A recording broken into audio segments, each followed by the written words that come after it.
ফেনীর মানুষ আর কত অবহেলা সহ্য করবে?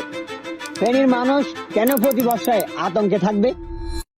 2024 সালের বন্যা ফেনীর মানুষের জীবনে এক ভয়াবহ দুঃস্বপ্ন হয়ে এসেছে। টানা বৃষ্টি ও পাহাড়ি ঢলে মুহুরী, কহুয়া ও সিলোনিয়া নদীর পানি হঠাৎ বেড়ে যায়। দুর্বল ও ভাঙ্গা বাঁধের কারণে এই পানি ঢুকে পড়ে লোকালয়ে। এক রাতে ডুবে যায় ঘরবাড়ি। মানুষ সকালে ঘুম থেকে উঠে দেখে চারদিকে শুধু পানি। এই বন্যার কারণে কৃষকরা তাদের ফসলি জমি হারিয়েছে। যমুনা টেলিভিশনের রিপোর্ট অনুযায়ী ত্রিপুরার বল্লামুখী বাঁধ কেটে দেওয়ার অভিযোগ উঠে। 2026 সালেও হালকা বৃষ্টি এবং নদীর পানি বাড়লেই ফেনীর মানুষের বুক কেঁপে ওঠে।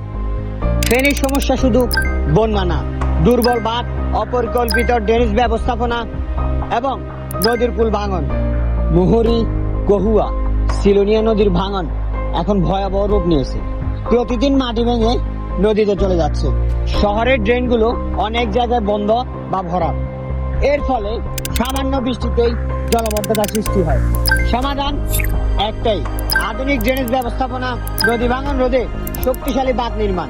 একটি ভালো সিস্টেম শুধু পানি আটকাবে না, ঘর বাড়ি রক্ষা করবে, কৃষকের ফল বাঁচবে, পুরো শহরকে নিরাপদ রাখবে। আজও অনেক জায়গায় বালুর বস্তা দিয়ে অস্থায়ী কাজ করা হয়, কিন্তু আমরা জানি এগুলো পরের বন্যায় আবার ভেঙে যাবে।